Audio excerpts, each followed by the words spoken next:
If we remove God or belief in God from the scenario, does that suffering still remain? The answer is yes. With God, suffering has meaning. There was no evil, and everything was rosy and everything was just perfect, would you automatically therefore believe in God? We do have a concept of a world or a place in which there is no suffering. That's paradise, that's Jannah. This place is not meant to be a place in which there is no suffering. And this is not someone who's come from a particularly religious background, but what they do is they look around and see the suffering, and which to them doesn't feel like, it feels unfair. That was the term, and therefore God wouldn't allow this if He was in existence. Therefore, He must not be in existence. Yeah, Now, what are your thoughts on that? Because I think there's a lot of people probably who go through this thought process. yeah. Well, I had a very fun conversation with Brother Yusuf Ponders on this. I think it was a live stream at EFDawah, if I'm not mistaken. And the question we asked to someone who posed this question is, if we remove does suffering exist? The answer is yes. If we remove God or belief in God from the scenario, does that suffering still remain? The answer is yes. So removing God from the scenario does not change the suffering, nor does it eliminate it. But removing God does change the quality of the suffering. Because with God, the suffering has a meaning and it has an eventual relief, it has an eventual justice to it. Without God, it's just suffering without a reason, and it becomes even more malicious. It becomes almost unjust, and you can never really receive justice for the evil that you have encountered and suffered through, right? So, this is the material difference. With God, suffering has meaning.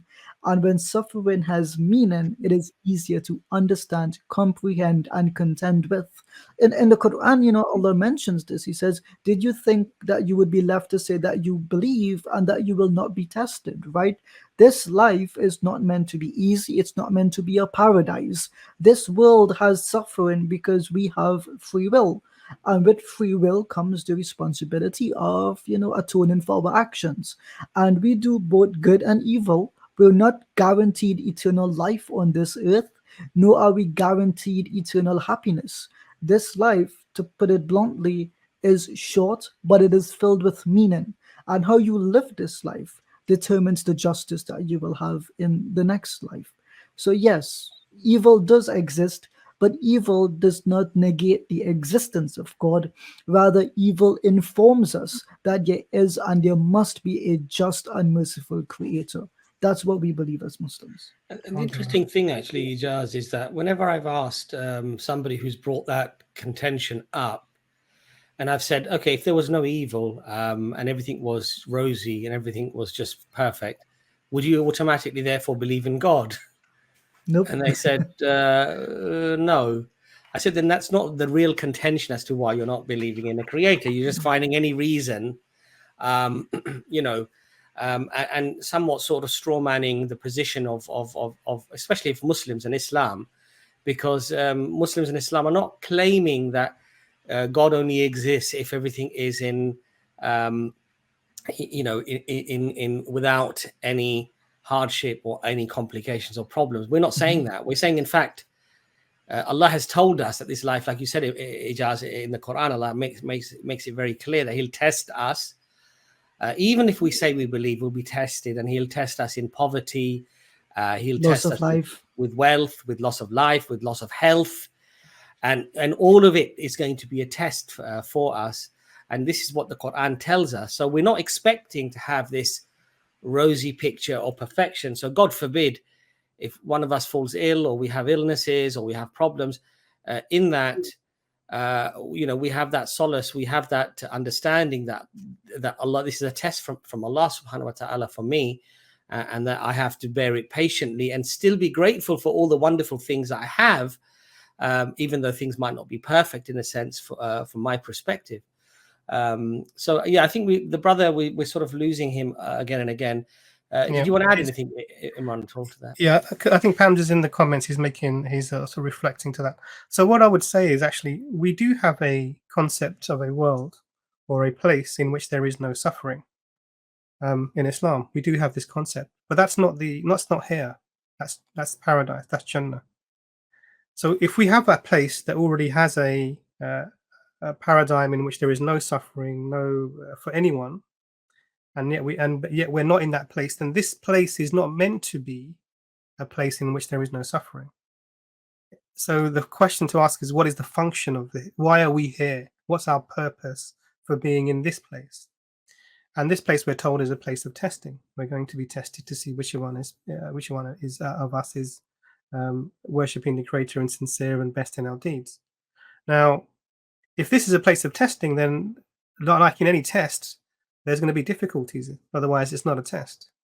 So this is what we see around us.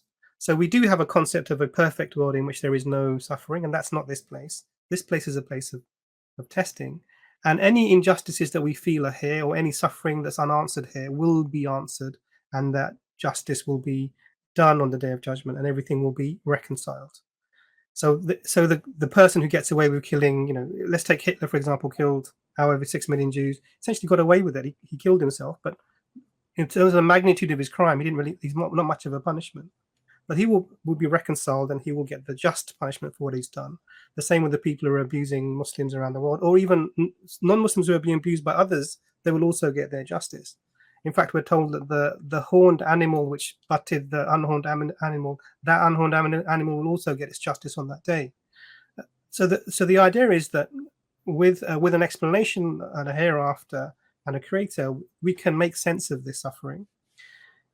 Now let's take the opposite scenario. As Brother Jar said, if there's no God, the suffering is still there. People are still being murdered and killed and raped, etc., and we're still seeing that around us. But it becomes pointless. In fact, the suffering is meaningless. If we're just a random collection of particles that evolved over billions of years, then really we think we're special, but we're just like the rock. So if a rock falls over down a hill, or you put a baby on a barbecue and they're killed, it's just a rearrangement of atoms and particles in space and time. It doesn't really mean anything because there is nothing to give it meaning. So you need the creator, you need there to be a God to not only sort out the suffering and give justice in the end, but also to make anything meaningful in our lives have meaning. So it's a shame that you couldn't be with us further. But Sorry, carry on. There's just a brief point here as well, right? Which is, a lot of people often say, well, God doesn't have to give my life meaning. I can give my life meaning, and that's what makes it special. But with God, you can still give your life meaning. You can still choose what you love and engage in your passions in a halal and permissible way. But just consider this for a moment. Just because you believe that without a God, you are able to give your life meaning and purpose, the thing is, no one else has to care about what meaning you apply to your life. It's essentially meaningless still. Who cares if you've given it? I mean, if everyone gets to choose what things have purpose and meaning and value, then no one else has to care about you.